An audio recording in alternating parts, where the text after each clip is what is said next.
série de sermões do Evangelho de Mateus, que fala sobre o Messias e o seu reino, o rei e o Messias, a chegada do reino de Deus.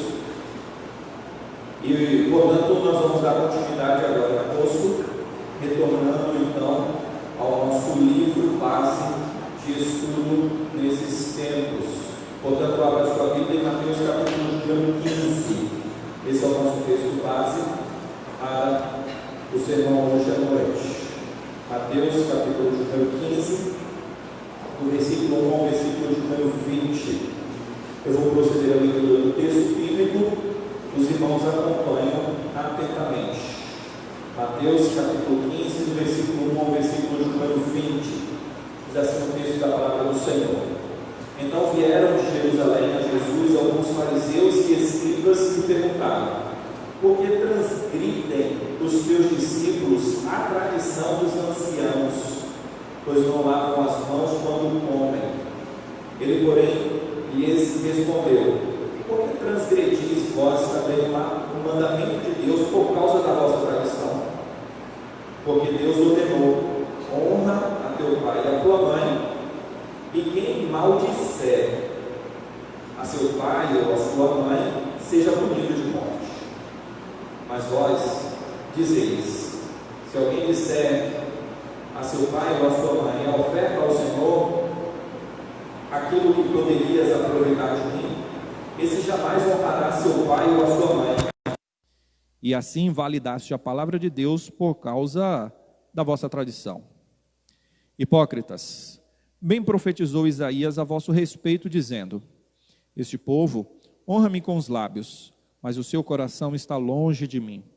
E em vão me adoram, ensinando doutrinas que são preceitos de homens. E tendo convocado a multidão, lhes disse: ouvi e entendei. Não é o que entra pela boca o que contamina o homem, mas o que sai da boca, isso sim contamina o homem. Então, aproximando-se dele, os discípulos disseram: sabes que os fariseus, ouvindo a tua palavra, se escandalizaram? Ele, porém, respondeu: toda planta que meu Pai Celestial não plantou será arrancada. Deixai-os, são cegos, guias de cegos. Ora, se um cego guiar outro cego, cairão ambos no barranco. Então lhe disse Pedro: explica-nos a parábola. Jesus, porém, disse: também vós não entendeis ainda? Não compreendeis que tudo o que entra pela boca desce para o ventre e depois é lançado em lugar escuso? Mas o que sai da boca vem do coração, e isso sim que contamina o homem, porque do coração procedem maus desígnios, homicídios, adultérios, prostituição, furtos, falsos testemunhos, blasfêmias. São estas as coisas que contaminam o homem, mas o comer sem lavar as mãos não o contamina. Vamos ter mais uma palavra de oração. Senhor, a palavra do Senhor está diante de nós, a mesma fora lida, que possamos amar ao Senhor, viver para a glória do Teu nome e sermos edificados pela Tua palavra. Portanto, Deus, aviva a obra do Senhor no nosso meio, para que possamos, segundo a Tua palavra, sermos vivificados. É assim que nós pedimos a manifestação do Senhor no nosso meio, e que este tempo seja um tempo precioso e gracioso para tal feito. Oramos assim, baseado nos méritos de Cristo Jesus, o nosso comum Salvador. Amém. Existe uma ilustração que eu acredito que eu já até usei aqui em um outro contexto, em um outro momento, mas gostaria de fazer uso da mesma. É quanto a um cientista que fez um experimento, uma experiência com macacos. E ele então colocou numa jaula 4 macacos e colocou em determinados momentos também uma escada e uma penca de banana na parte de cima da jaula. E toda vez, portanto, que aqueles macacos ali estavam, o cientista colocava em alguns momentos a escada e automaticamente quando ele colocava a escada ele também colocava a penca de banana. E quando isso acontecia, os macacos tentavam subir a escada para poder pegar a banana. E então o cientista jogava água nos macacos que ficavam embaixo. E toda vez que isso acontecia, vinha o mesmo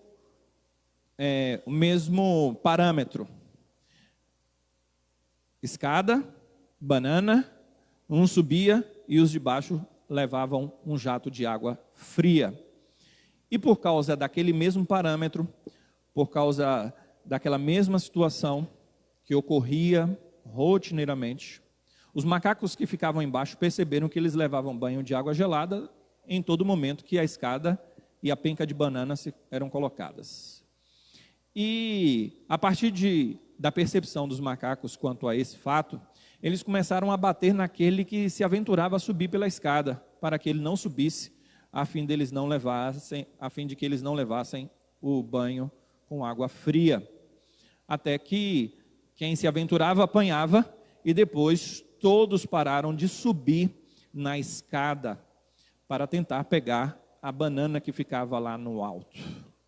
E então, quando isso aconteceu, o cientista tirou um dos macacos e introduziu um outro macaco no lugar daquele que saiu. E então 3 dos macacos que estavam no projeto inicial ali estavam, e um novato. E então, quando o cientista colocou a escada e a penca de banana, o novato, sem saber de nada, tentou subir, mas ele apanhou dos outros 3. Até que esse novato entendeu que toda hora que chegava a escada e chegava a penca de banana, ele apanhava, né?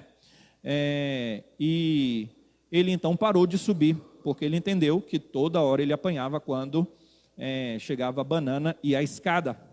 Tirou um outro macaco, daqueles 3 que estavam no início, e colocou então um outro macaco. Agora 2 macacos relativamente novos e os 2 antigos.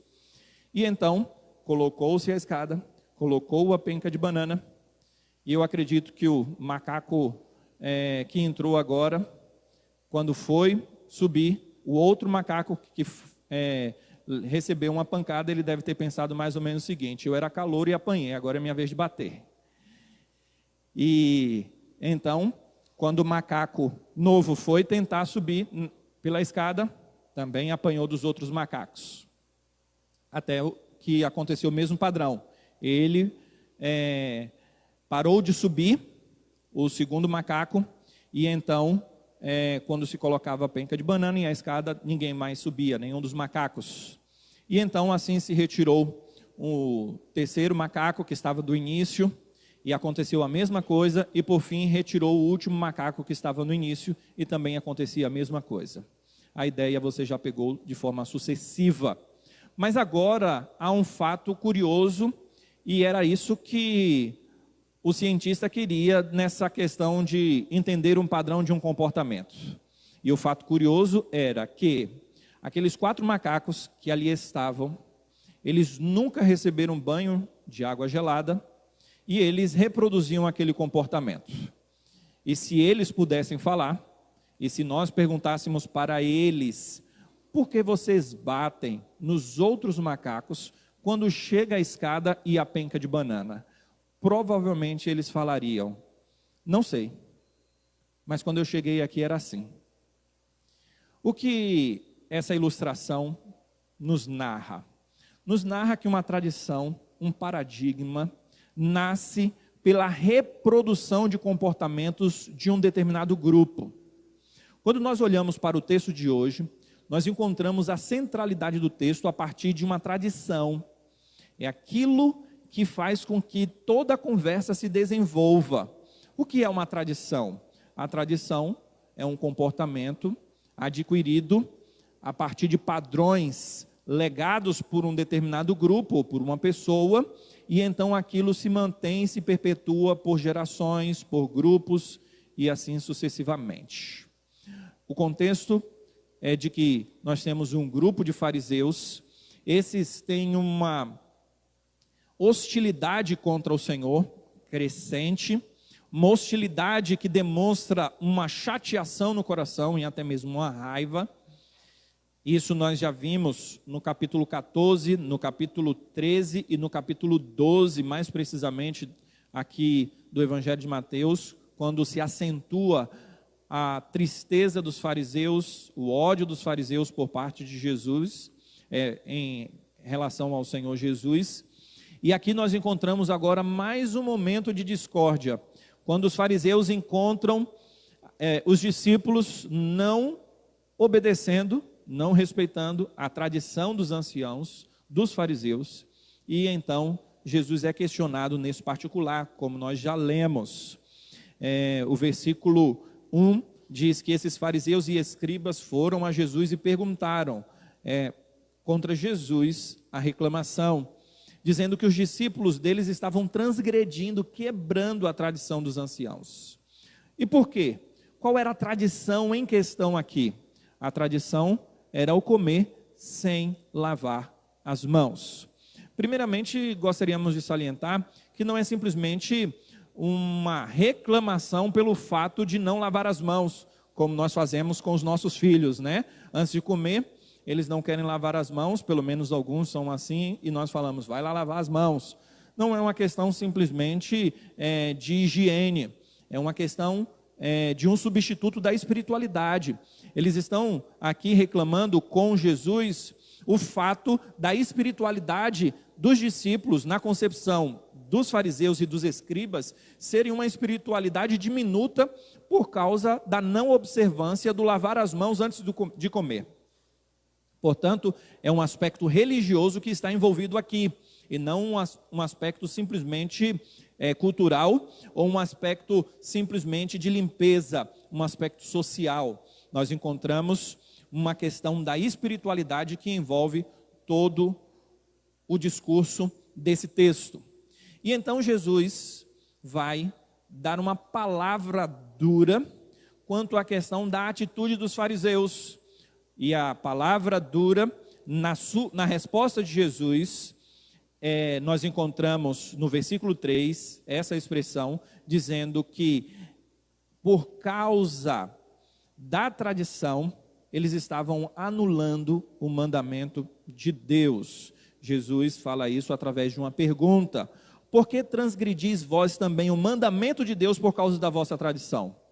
A ideia aqui em questão é que aquilo que eles estavam colocando como tradição estava anulando a palavra de Deus. Eles estavam colocando a tradição como algo que era superior até mesmo à palavra de Deus, estava invalidando e se valendo das tradições como substituto da verdadeira espiritualidade e fazendo, portanto, aquilo que nós seres humanos costumeiramente fazemos: ficar apegados àquilo que é externo e visível, nos apegarmos a um comportamento adquirido pela prática, pela observância, e normalmente um comportamento visível, e o próprio Senhor Jesus vai contrapor esse comportamento visível com aquilo que está no coração, para mostrar que o que importa não é simplesmente o rito exterior, mas, acima de tudo, o mandamento de Deus, o princípio bíblico, aquilo que está no coração do homem. E a ideia toda aqui no próprio texto, no desenrolar do texto, porque o versículo 5, 4, o Senhor diz: porque Deus ordenou. Como é que vocês anulam o mandamento de Deus? Porque Deus ordenou: honra o teu pai e a tua mãe.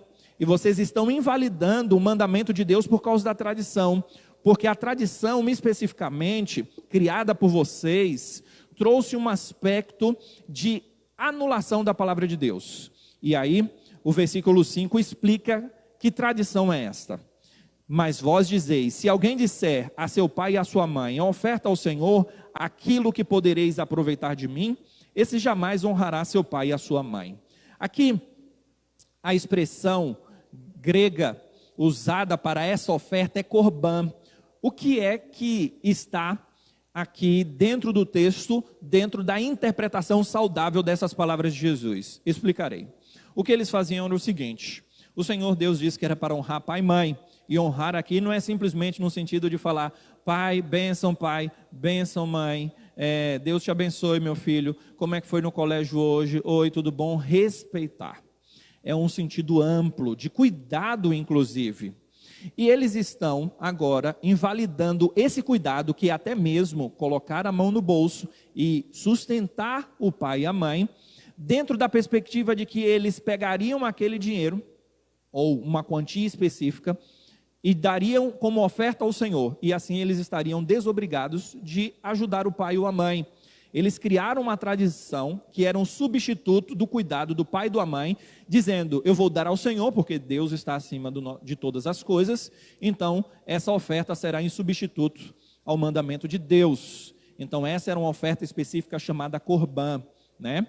Então eles sentiam que estavam desobrigados do cuidado quando eles pegavam um valor X de uma oferta e davam ao Senhor. Mas com isso, o que é que eles estão fazendo? Não foi Deus quem estabeleceu isso, é uma tradição, é algo que eles criaram, mas essa tradição estava invalidando a palavra de Deus, estava fazendo com que eles deixassem de lado o cuidado para com o pai e para com a mãe, e então eles estão de forma religiosa promovendo um substituto do mandamento de Deus para que eles pudessem então se valer do recurso e de uma falta de cuidado para com seus pais, a fim de se protegerem dentro de um egoísmo. O Senhor Jesus não está condenando lavar as mãos, nós precisamos entender isso, mas todo o discurso do Senhor é contra a tradição. Mas às vezes as pessoas não entendem esse aspecto, porque provavelmente os discípulos pudessem até estar lavando as mãos, provavelmente, não é certo, mas o que está em voga aqui é que provavelmente existia um rito próprio de lavagem das mãos, um rito próprio da tradição que deveria ser observado, e eles não estavam observando provavelmente dentro daqueles moldes que eles haviam estabelecido, por causa da tradição. E o interessante é que o lavar as mãos antes de comer, até como tradição, não há problema nenhum, mesmo dentro de um aspecto religioso, porque inclusive foi o próprio Deus quem estabeleceu no Antigo Testamento as abluções, que eram símbolos de purificações. O que isso quer dizer? Isso quer dizer que em um determinado tempo Deus separou um povo e fez com que aquele povo fosse limpo, que aquele povo de uma forma espiritual e social cuidasse muito bem da alma e do corpo, ao ponto de um leproso que tinha, portanto, um problema de saúde, ele não poderia estar em contato com outras pessoas porque aquilo contaminava e porque aquela doença trazia então uma contaminação que era até colocada como cerimonial. E então nós encontramos o aspecto religioso associado a um aspecto de asepsia. E o interessante nesse quesito é que não era simplesmente uma questão só de doenças, no caso específico sobre a lepra, mas alguns animais que eram considerados como impuros poderiam trazer contaminações na saúde do próprio povo de Deus. E então nós tínhamos estabelecido pelo próprio Senhor ritos que apontavam para esse cuidado de purificação, um cuidado com o corpo que era associado ao espiritual para o bem-estar físico e espiritual do povo de Deus. E nós temos assim tantas outras situações, como as próprias abluções, que eram lavagens, purificações que o próprio Deus havia estabelecido dentro da nação de Israel. É por isso que o próprio João Batista, quando ele vem, ele batiza, e essa ideia da água é exatamente de purificação, de limpeza, e é por isso que os judeus não rejeitam, os próprios judeus participam, porque não é algo que vem como uma realidade nova. Olha, tem um batismo aí, o que é batismo? O que é ablução? Eles sabiam muito bem.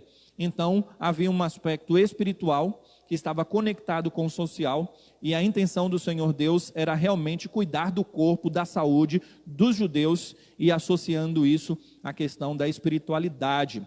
Portanto, não havia problema nenhum quanto à questão da tradição, do lavar as mãos e de tudo mais. O que o Senhor está condenando é o fato deles invalidarem a palavra de Deus e darem valor extremado à tradição, e até mesmo colocando a tradição como um substituto da verdadeira espiritualidade. E é simplesmente aquilo que inclusive na escola dominical nós falamos pela manhã, quando nós pegamos aspectos secundários e absolutizamos e colocamos aqueles aspectos secundários como algo principal, como algo de valor, Imagine o mandamento de Deus de amar o próximo, de não roubar, de não matar, de não dar falso testemunho, ou coisa dessa natureza, de honrar pai e mãe, e todos os outros mandamentos bíblicos sendo invalidados pela palavra de Deus, quando nós colocamos substitutos humanos, para que então a palavra de Deus seja anulada. E é exatamente isso que o texto está dizendo: vocês invalidam a palavra de Deus por causa das vossas tradições. E aqui é que está o ponto principal do Senhor Jesus. E o interessante é que sempre nessa discussão, quando um aspecto é abordado e enfatizado, as pessoas acabam esquecendo que o outro aspecto não é anulado, mas esse outro aspecto é colocado na sua posição dentro de uma categoria própria das relações ali esboçadas. O que eu quero dizer com isso? Quando o Senhor, portanto, está falando aqui contra os fariseus, o Senhor Jesus não está dizendo que as tradições são ruins, porque existem inclusive textos bíblicos que ressaltam as tradições que os nossos pais nos legaram e que nós devemos observar. Agora, conquanto que essas tradições não invalidem a palavra de Deus. E é sobre isso que nós estamos falando como tema hoje à noite: os perigos das tradições em anular a palavra de Deus. A palavra de Deus, o mandamento do Senhor, é o que é principal e primordial na nossa vida. Nós devemos honrar, amar a Deus sobre todas as coisas, mas a nossa religiosidade, às vezes, faz com que nós venhamos nos apegar de forma excessiva àquilo que é secundário, e nós jamais poderemos fazer isso. E Jesus então, dentro do próprio texto, chama aqueles homens de hipócritas e está dizendo o seguinte: isso não é novo. Vocês acham que isso é novo? Estou aqui apenas parafraseando. Há 700 anos antes desse tempo, surgiu um profeta que falou para um grupo a mesma coisa que eu estou dizendo para vocês e que eu vou dizer agora. Versículo de número 6. E principalmente o 7, especificamente o 7. Hipócritas, bem profetizou Isaías a vosso respeito, dizendo: este povo honra-me com os lábios, mas o seu coração está longe de mim. Interessante esse aspecto, o aspecto daquilo que é exterior, contrastado com o aspecto daquilo que é interior.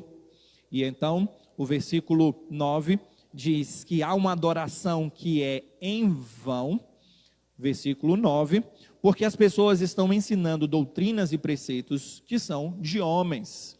Então, a questão principal aqui, e o problema aqui, é simples. O coração do problema é o problema do coração. Qual é o coração da discussão aqui? Qual o coração do problema? O problema do coração. Não é o problema daquilo que é exterior, não é o problema com base na tradição, não é o problema de um determinado grupo contra o outro. O problema está no coração não regenerado, no coração impiedoso, no coração que não serve a Deus. E o interessante é que esse aspecto do substituto é algo que acontece dentro da idolatria, e a religiosidade é a idolatria, e o apego às tradições, invalidando a palavra de Deus, é idolatria. Porque o ser humano, ele sempre busca um substituto de Deus, quando Deus não se faz presente na adoração e como centro da vida. Então a ideia é a seguinte: todo ser humano que não honra a Deus, não honra a palavra e não coloca Deus na sua vida como tendo a primazia, ele vai procurar um substituto para Deus. E os religiosos fazem isso com tradições e com ensinamentos humanos. É esse o problema aqui. É o problema da imagem, é o problema do grupo, e é assim que a religião se comporta. Portanto, todas as religiões que não têm em Deus a adoração, mas que procuram um substituto da religião, um substituto da verdadeira fé na religião, esses procuram adorar, mesmo que seja o Deus verdadeiro, ou mesmo que seja qualquer outro Deus dentro do aspecto religioso, eles procuram adorar segundo os seus próprios pensamentos, segundo os seus próprios propósitos, segundo o que eles mesmos estabeleceram. E então, aquele povo do Antigo Testamento, a quem Isaías profetizou, e que era exatamente os antecessores desses daqui, porque eram também judeus, estes adoravam de acordo com os preceitos, mas o coração estava bem longe, bem longe. E o que a tradição faz é exatamente colocar o nosso coração para longe de Deus, a fim de nos apegarmos a preceitos de homens. E então, aqui nós temos todo o coração do problema da discussão do Senhor Jesus, como um aspecto simplesmente mecânico, quando este aspecto mecânico substitui a própria expressão do amor de Deus e do amor para com o próximo. E quando observamos esse fato, nós encontramos o Senhor Jesus destrinchando o aspecto daquela tradição em específico com um pecado produzido do coração do homem. E então no versículo 10, Jesus convoca a multidão e diz o seguinte para eles: ouvi e entendei, percebam o que eu estou ensinando. E o que é que Jesus está ensinando? Ele diz que não é o que entra pela boca que contamina. Portanto, nós não estamos, e esse é o grande problema quando nós colocamos duas verdades e colocamos uma como a principal, as pessoas acabam achando que aquilo que vem secundário está sendo anulado, e não é. Pelo contrário, nós sabemos que sim, se alguém comer com a mão suja, ele vai estar contaminado em algum sentido, mas isso não é no sentido físico, no sentido espiritual, associando ao social com o espiritual. O que contamina dentro de um aspecto muito mais profundo não é aquilo que entra pela boca, é isso que Jesus está falando. E o que é que verdadeiramente contamina o homem? Aquilo que sai da boca. Por quê? Porque o que sai pela boca é o que está no coração. E Jesus vai dizer, portanto, que dentro desse aspecto, o coração do homem é que produz as maldades e tudo de ruim. E então, os discípulos se aproximam, versículo de número 12, e diz que os fariseus estavam escandalizados com aquela palavra. E o interessante é que quando alguém chega para nós, para qualquer pessoa, normalmente fala bem assim: olha, fulano e tal, está acontecendo isso, você falou algo, e a gente procura até ser mais comedido em algumas palavras. E até devemos fazer isso em alguns contextos, porque a nossa intenção não é ofender as pessoas, mas às vezes acontece que uma verdade ofende, e Jesus, o perfeito, está ofendendo a partir da palavra de Deus, dizendo o seguinte: o escândalo significa ofensa, e Jesus vai dizer o seguinte, a colocação deles: olha, os fariseus estão escandalizados com o Senhor, disse.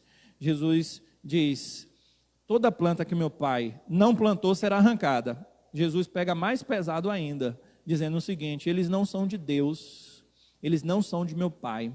Então toda planta que meu pai não plantou será arrancada. Então todo aquele que diz ter uma fé em Deus, mas na verdade tem uma fé na religião, e não tem a salvação do Senhor Deus, mas ainda de forma exterior e visível se apresenta como tal, por mais que seja uma planta, mas não vem de Deus, então ela será cortada, ela será extirpada, ela será anulada. E então Jesus está dizendo: não fiquem preocupados com o que eles pensam a respeito de nós, porque eles não pertencem ao Senhor Deus, e eles não vão permanecer. E é isso que o Salmo 1 fala sobre o juízo, aqueles que são como palha e que não haverão de permanecer no dia do juízo, antes serão consumidos.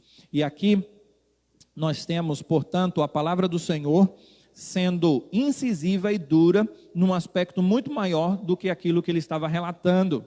E o versículo 14, o Senhor Jesus disse: deixai-os, são cegos, guias de cegos. E se um cego guia o outro cego, o que é que vai acontecer?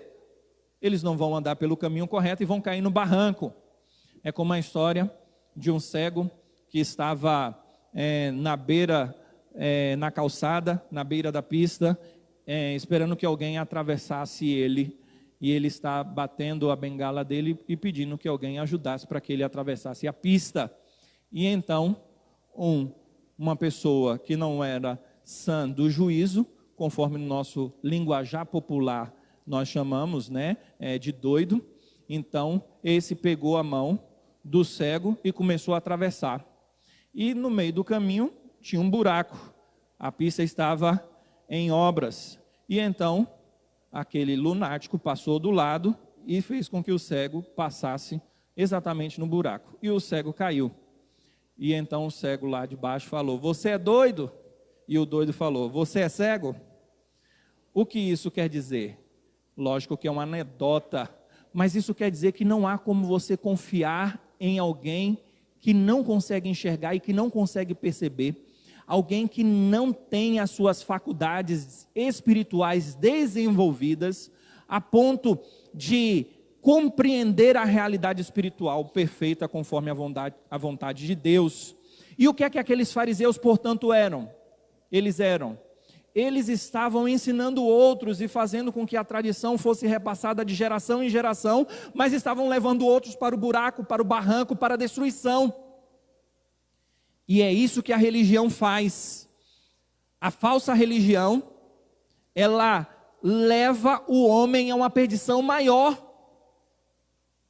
Porque no final das contas, a religiosidade faz com que nós venhamos nos apegar tanto à tradição, tanto àquilo que é perpetuado, que o substituto de Deus traz uma satisfação para o nosso ego. E o próprio Luiz Saião, um intérprete bíblico, pastor batista, ele disse que as maiores atrocidades que aconteceram no mundo foi por causa dessa inclinação pecaminosa que há no coração do homem associada à religião. Porque o homem acaba desejando cometer o mal e ele pega um álibi para que ele possa desenvolver a sua maldade. Ele faz de Deus o seu cúmplice. E então ele se vale do nome do Senhor com base em tradições, com base em ensinamentos de homens, para criar e trazer as maiores atrocidades que alguém pode fazer. E isso por causa de um coração não regenerado, por causa de uma inclinação má, associando essa questão à fé que não é a fé verdadeira, mas é uma fé produzida pelo coração humano, uma fé que procura o substituto de Deus nas questões inventadas pelo próprio homem. Portanto, nós precisamos entender que aquilo que é secundário, dentro da questão de tradição, tem a sua validade, porque é uma criação humana, e aquilo que é criação do homem, em muitos aspectos é positivo. Deus fez o homem criativo, Deus fez o homem para cuidar do corpo, mas nada da realidade inventada pelo homem pode suplantar a palavra de Deus, pode anular a palavra de Deus, ou pode nos levar a pecar. Absolutamente nada pode nos levar a pecar. E por isso nós não podemos criar situações para falharmos e pecarmos contra o Senhor. Então, diante disso, Pedro diz: explica-nos, Senhor, a parábola, o que o Senhor acabou de falar, que não é o que entra que contamina, mas o que sai, explica-nos. E Jesus diz, versículo 16, vocês também ainda não entenderam? Não compreendeis que o que desce pela boca vai para o ventre, e depois do ventre vai para lugares escusos. Tudo o que entra, sai. Não fica no organismo para sempre. Agora, de um certo sentido, o homem é purificado, né? A própria diarreia purifica o homem, né? Você já deve ter passado por um momento em que você foi purificado, e naquele momento você até deu glória a Deus. Isso já deve ter acontecido na sua vida, acontece na vida de todos nós. Então é algo até positivo, a diarreia é algo maravilhoso, apesar de que ninguém quer passar por isso. Mas é exatamente isso que Jesus está falando. O que o homem come não o contamina. Mas o que é então que o contamina? Porque o que acaba adentrando no organismo, Deus de uma forma sábia, perfeita e maravilhosa, ele desenvolveu um mecanismo que vai fazer com que aquilo de ruim que nós comemos possa ser expelido. Então, qual o verdadeiro problema? O verdadeiro problema está no coração, como nós já salientamos. E aqui há um contraste fantástico quanto à questão da religião, quanto à questão das tradições, em contraposição à palavra de Deus. Porque a palavra de Deus está no princípio bíblico, está em atos, em atitudes, em ações de benevolência, em ações para com o Senhor Deus. E o que é exterior, aquilo que é visível, ganha uma proporção inigualável dentro da nossa religião. A religião aqui como algo negativo e como algo produzido pelo homem. Percebam que a palavra de Deus trabalha com princípios de observância, de amor, de não matar, de não adulterar, de não fazer imagens. Então, não fazer imagens é não fazer. Então, percebam que é num aspecto de fazer ou não fazer. Em aspectos importantes, e mesmo isso não são absolutos na nossa vida. Porque alguém pode idolatrar os mandamentos e nós devemos amar a Deus e honrar a Deus, cumprindo a vontade dEle. Mas percebam que o que é exterior, aqui é que está o ponto, aquilo que é visível, isso pode ser na mente do homem um verdadeiro substituto, verdadeiro na mente dele, para a verdadeira fé. Porque no final das contas, ele diz o seguinte: eu me apego a isso, eu me apego àquilo, e normalmente ao exterior, aquilo que é visto, aquilo que é notado, em detrimento daquilo que se faz. E normalmente o que se faz para Deus. Então, nós criamos tradições, e essas tradições jamais podem invalidar a palavra de Deus. E o problema de criar as tradições, invalidando a palavra de Deus, é porque lá no coração reside a idolatria, reside o amor, as afeições a essas questões exteriores. E muito mais do que isso, é de lá do coração que procede o adultério, a pornografia, o assassinato, a avareza.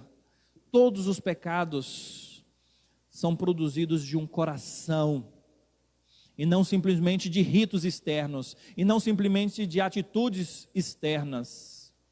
Então, quando o homem mata, no final das contas, ele odeia no coração. Quando o homem adultera, normalmente ele abriga no coração um desejo lascivo. Então são essas questões do coração que fazem com que o homem esteja perdido. E dentro da máxima do Evangelho, o Senhor veio para nos regenerar, para nos salvar, para nos purificar. E as abluções são simplesmente símbolos daquilo que deve acontecer no coração. O que deve acontecer no coração é a purificação pelo sangue do Senhor Jesus. O que de fato muda a vida do homem não é uma purificação externa, mas uma purificação do coração. O que muda a vida do homem não é uma observância de dias sagrados, não é uma observância de horários de cultos, não é uma observância daquilo que é exterior, mas é um amor e um temor para com o Senhor Deus, de um coração propenso a amar ao Senhor e a ser resoluto em uma vida que é inteiramente, totalmente dedicada ao Senhor. Portanto, nós precisamos entender que as tradições não são ruins em si mesmas, mas há um grande perigo nas tradições. E é esse o nosso tema, porque o grande perigo procura invalidar a palavra de Deus, e nós devemos tomar muito cuidado com isso. Algumas lições a fim de caminharmos para o fim da nossa prédica. A primeira delas é que os católicos incorreram nesse erro lá no passado e ainda no presente. Tanto que a Igreja Católica coloca a tradição como tendo superioridade até mesmo às Escrituras. Essa é uma das doutrinas católicas, porque a Igreja Católica preconiza o seguinte: as Escrituras foram produzidas pela Igreja, então a Igreja está acima das Escrituras. Então a tradição que a Igreja cria está num aspecto muito maior do que a própria Escritura. E nós encontramos nesse texto bíblico uma confrontação desse princípio católico. É por isso que lá na Igreja Católica, mesmo a palavra de Deus dizendo que no momento da ceia, o homem deve comer, e o homem aqui no sentido de homem e mulher, deve comer o pão e beber o cálice. Mas na Igreja Católica só come a hóstia, o pão. E por quê? Porque a tradição disse que as pessoas, quando derramavam o vinho, ou o suco da videira, estes estavam desperdiçando o sangue do Senhor. Então, se você der para alguém beber, alguém pode derramar, e aí haver um desperdício quanto ao sangue do Senhor. Então, eles retiraram da congregação o participar do vinho, só o padre que vai lá e toma. E aí o que é que acontece? Mas onde é que está isso na Bíblia? É segundo a tradição. E se fosse perguntar para o católico, por que você não toma o vinho? Provavelmente eles falam igual o macaco lá, né? Lógico que é uma ironia. Lá da nossa ilustração inicial, não sei, quando eu entrei na Igreja Católica já era assim.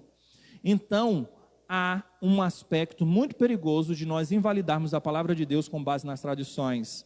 Mas não vamos só falar dos católicos, não. Vamos falar de nós, protestantes, reformados. As nossas tradições quanto aos horários de cultos, né? Nós colocamos em absoluto um horário de culto. Se falar o seguinte, olha meu irmão, nós vamos mudar o culto. O quê, pastor? Oh, que sacrilégio, não faz um negócio desse não. Olha, nós vamos deixar a cor presbiteriana de lado e nós vamos pintar a igreja com outra cor. Você sabe qual é a cor presbiteriana?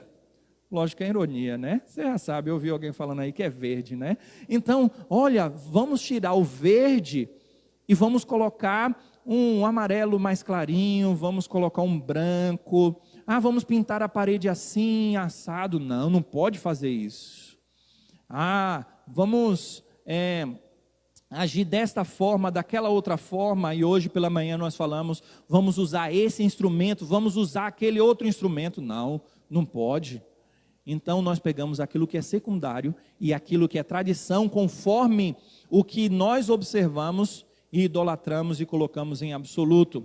Com isso, eu não estou dizendo que a igreja não pode ser verde, eu não estou dizendo que os horários de cultos não possam ser os horários que nós estabelecemos, assim como Jesus também não está dizendo que não pode haver tradição, e Jesus não está dizendo que não deveria se lavar as mãos antes de comer, mas o que nós estamos dizendo é aquilo que estamos narrando ao longo dessa prédica, é que nós transformamos em absoluto aquilo que é comum e rotineiro. E isso é um perigo muito grande, é um perigo muito grande. Nós não amamos e não servimos a Deus como deveríamos, porque nós estabelecemos substitutos da verdadeira fé com base na religiosidade. Portanto, muitos invalidam a palavra de Deus por causa do prazer e da satisfação que tem na religião. Eu tenho um prazer da minha igreja ser assim, tenho um prazer de nós termos o comportamento assim, assim, assim, e se alguém falar contra, ele pode não lhe dar um tiro, mas ele pode lhe fulminar com o olho. E lá no coração, um coração religioso e mau, vai produzir pensamentos impuros e pecaminosos. Portanto, o problema não está nessas questões que eu acabei salientando aqui. São questões que são secundárias e que têm os seus valores, conquanto que não firam e não invalidem a palavra de Deus, fazendo com que as pessoas briguem umas com as outras, por causa de um gosto pessoal, como cor de parede e horário de culto. Tudo isso é secundário. E, portanto, nós precisamos colocar isso como valor secundário e não primordial e principal na nossa vida. A outra lição é que qualquer coisa que tenha o seu valor secundário e que venha suplantar a palavra de Deus, se torna uma idolatria pessoal. E, como eu falei, dentro de um aspecto de externo, como parede e como questões de horários de cultos, instrumentos musicais ou qualquer outra realidade secundária, nós fazemos isso também quando nós amamos mais a nossa tradição do que a palavra de Deus. Não há problema nenhum em nós citarmos Calvino, nós citarmos Lutero, mas tem pessoas que citam mais Calvino e Lutero do que leem a palavra de Deus e citam as Escrituras. Há um apego exagerado aos homens e há um grande perigo na tradição. Então, São Calvino e São Lutero são tão importantes que quando alguém fala bem assim, olha, mas a Bíblia diz assim, mas Calvino diz assim. Então, há uma posição de anulação da palavra de Deus em favor da tradição. Foram homens piedosos, mas que erraram. Portanto, nós não podemos usar nem Calvino, nem Lutero como absoluto, como se fossem resultados de uma perfeição teológica e de um produto teológico e de uma interpretação perfeita.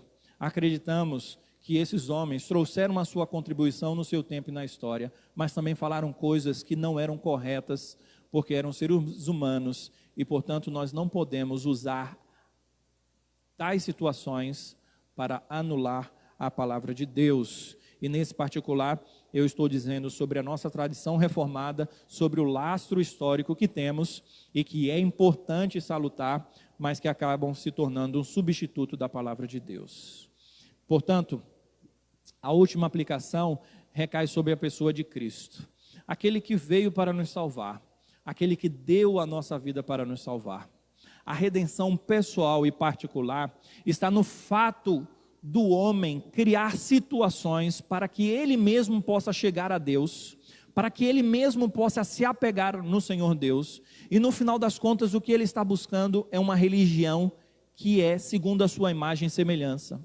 É uma fé que se baseia no seu raciocínio lógico e no seu pensamento de acordo com a verdade. E o que acontece é exatamente isso: as pessoas não querem se desvencilhar dos seus pensamentos para se colocarem diante da palavra de Deus e para que a palavra de Deus faça a leitura da sua própria vida e assim eles se rendam diante do Evangelho e da pessoa de Cristo, entendendo que são pecadores. A religião sempre é uma escada que não é colocada dentro de uma jaula para que você possa pegar banana lá em cima, mas a religião sempre é uma escada colocada pelo homem para tentar chegar a Deus. E é isso que tem acontecido no coração de todos os homens. Eles querem Deus de acordo com a sua própria imagem, de acordo com a sua própria satisfação. Eles se alegram, eles se satisfazem em mostrar a religião deles como a melhor e como a diferenciada. Isso é uma religião falsa, uma religião que vive nas aparências, que vive em torno daquilo que é secundário e visual. Quando nós olhamos para a palavra de Deus, nós encontramos a observância dos mandamentos do Senhor como algo principal. E é por isso que há um grande perigo nas tradições, porque as pessoas se acostumam com aquele rito e estabelecem aquele rito como algo fantástico na vida deles.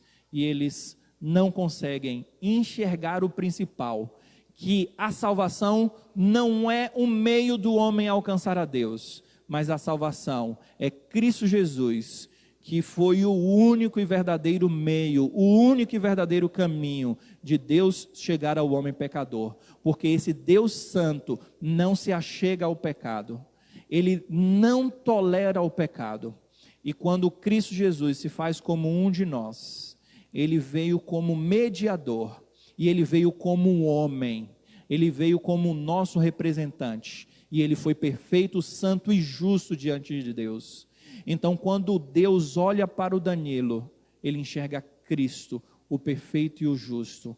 Esse é o caminho, essa é a via de Deus. Ele vem até o homem pecador, mas ele não passa a mão na cabeça do homem pecador, ele envia Jesus, e Jesus é a propiciação dos nossos pecados. Portanto, não se apegue na religião, se apegue em Cristo e nos seus mandamentos. Se apegue a uma limpeza que o sangue de Cristo pode produzir no seu coração. E assim você terá a verdadeira fé, a fé salvífica, aquela fé que lhe tirou do lamaçal de pecado. E você entende que é um pecador diante de Deus. Você só confia nele e se entrega inteiramente a ele. Que essa seja a verdade da sua vida. E que você extirpe e que você tire da sua vida a falsa religião.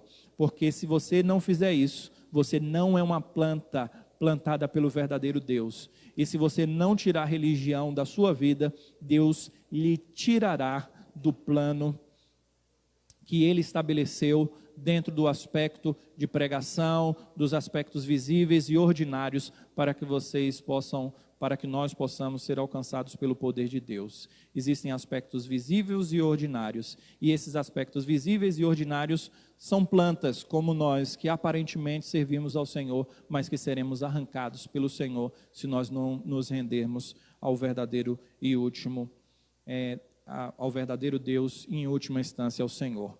Portanto, a sua luta não é contra nada nem ninguém, a não ser contra você mesmo, contra o seu próprio coração. E que você possa entender que você não vai vencer essa luta sozinho. Por isso, Cristo tem que habitar na sua vida e purificar todo o seu ser. Vamos ficar em pé e vamos orar findando. Magnífico Deus, eterno Pai, louvamos e bendizemos o nome do Senhor, porque o Senhor, na infinita graça e misericórdia do Senhor, nos salvou por intermédio de Cristo Jesus. Portanto, qualquer substituto, ó Deus, que procura tirar o Senhor do centro da nossa vida e quiser colocar qualquer aspecto visível e secundário no lugar do Senhor, que o Senhor mesmo extirpe da nossa vida e nos ajude a lutar para vivermos uma verdadeira santidade e não uma falsa piedade que é adornada pelos aspectos exteriores, mas que o Senhor mesmo, ó Deus, nos leve a uma vida santa e pura. E é por isso que eu suplico, ó Deus, que essa semana que se inicia hoje seja verdadeiramente assim, santa e pura nas nossas vidas, porque nada adianta termos um rito litúrgico, nada adianta levantarmos a nossa mão, termos um cântico e aqui externarmos ao Senhor o que normalmente nós cantamos, se lá fora a nossa vida não for um louvor ao Senhor. Portanto, ó Deus, que possamos de fato e de verdade levar uma vida santa, amando e honrando os nossos pais, amando e honrando aos nossos amigos, irmãos, ao nosso próximo, vivendo a palavra de Deus, vivendo de acordo com a santidade do Senhor, amando ao Senhor sobre todas as coisas. Nos abençoe nesse intento, ó Deus, e aquilo que vem em secundário não vai ser anulado, não vai ser diminuído, mas vai ser aumentado. As nossas tradições encontrarão um local adequado, um local secundário, e servirão como meio de nós servirmos ao Senhor melhor, porque no final das contas, aquilo que nós criamos devem nos ajudar a servir o Senhor melhor. Se nos atrapalha na caminhada, é porque então não serve, e nós devemos tirar da nossa vida, ou melhor, nós devemos reordenar os nossos amores e colocando o Senhor como nosso primeiro e principal amor. Portanto, ajuda-nos, ó Deus, a amar ao Senhor sobre todas as coisas e viver para a glória do Teu nome. Agora, meus amados irmãos, ide em paz, e que a graça do nosso Senhor e Salvador Jesus Cristo, que o amor de Deus o Pai e que a consolação do Espírito Santo estejam com todos, desde agora como para sempre. Amém.